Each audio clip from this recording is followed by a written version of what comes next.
Today, we celebrate the beginning of the liturgical year.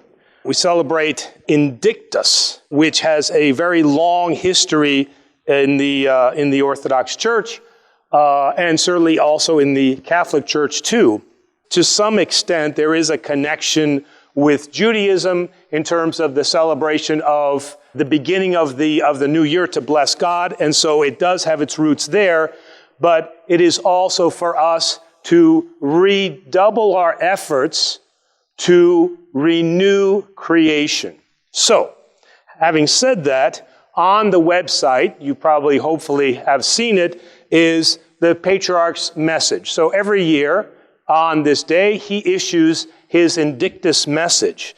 Now, it's fairly long, so I'm not going to read it all here. You have the opportunity to read it there, but I want to capture the idea of this so that we can, and at the end, I want to give a little bit of a focus on where this is, because some people may read this and incorrectly interpret what is the Patriarch's message. All right? So, just again, briefly for the highlights, okay, the cliff notes. 35 years ago, the Holy and Sacred Synod, which had not happened for almost 1,200 years, was established on September 1st, the Feast of the Indiction, okay? And it was described as the day of prayers for the protection of the natural environment. And this was centered on the current climate crisis, okay? Throughout many, many years, and in his book, which I would encourage those for you to get, On Earth as in Heaven, it details out all the work that over the last 25 years our Patriarch has done in terms of climate control and environmental protection, okay?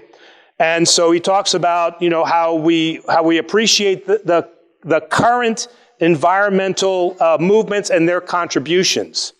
However, we insist that what is needed is a revision of the relationship between humankind and nature.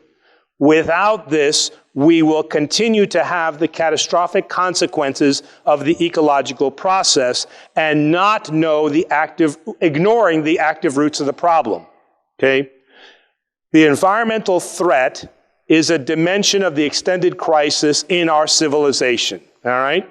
And we as the church have repeatedly expressed our conviction that religion can contribute to a conversion for the sake of humanity, the saving of our planet. Genuine religious faith dissolves arrogance and humankind, which abolishes standards, boundaries, and values, and declares him as a measure of all things, the man God.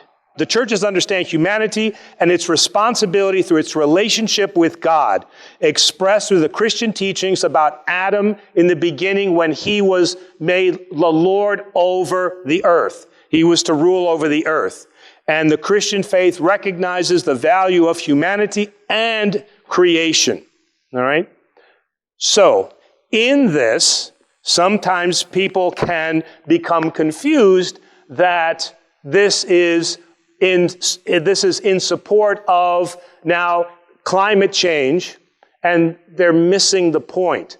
So the discussion here that the Patriarch is having is not about whether or not climate change is happening or climate change is not happening. That's not the discussion here, because that in our present society can be very polarizing. There are people who believe there is no such thing as climate change, and there's people who believe that absolutely there is climate change.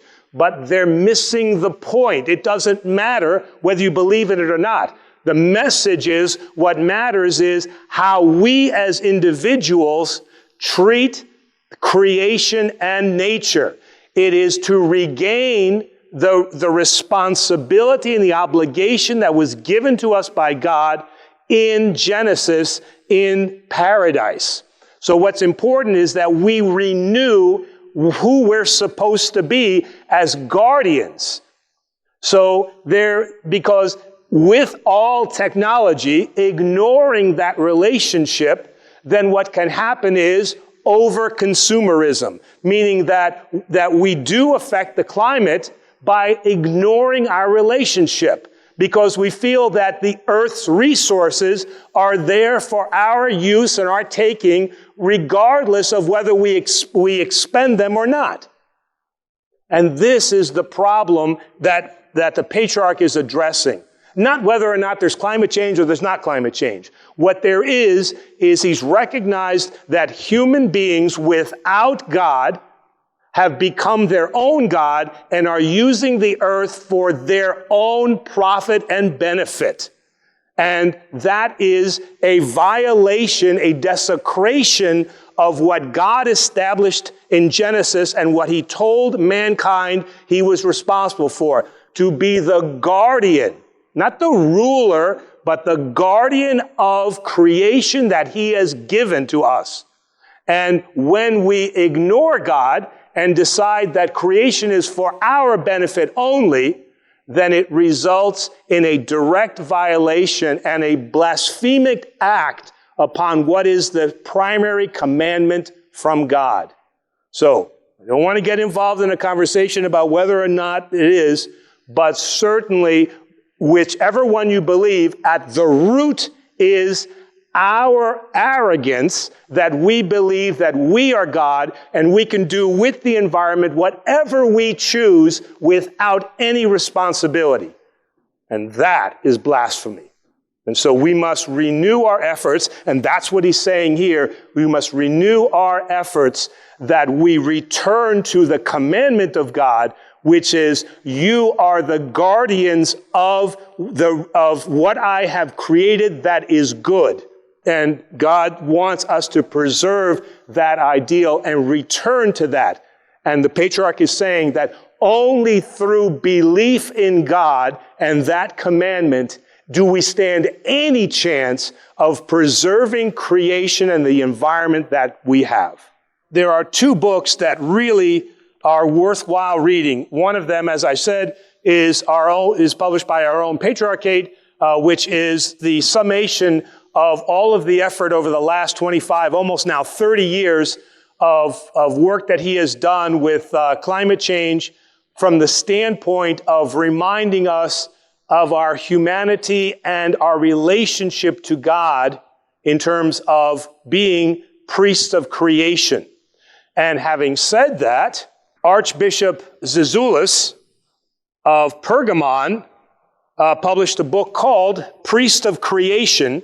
And this is also an excellent book because it delves into the theology of who we are supposed to be, having been given the commandment by God to be guardians of the earth. So, like I said, of heaven and earth, and then of Zizoulis' book, Priest of Creation. Those are, for the Indictus, those are two very wonderful and very thought-provoking books for us to read concerning the Orthodox position on the environment.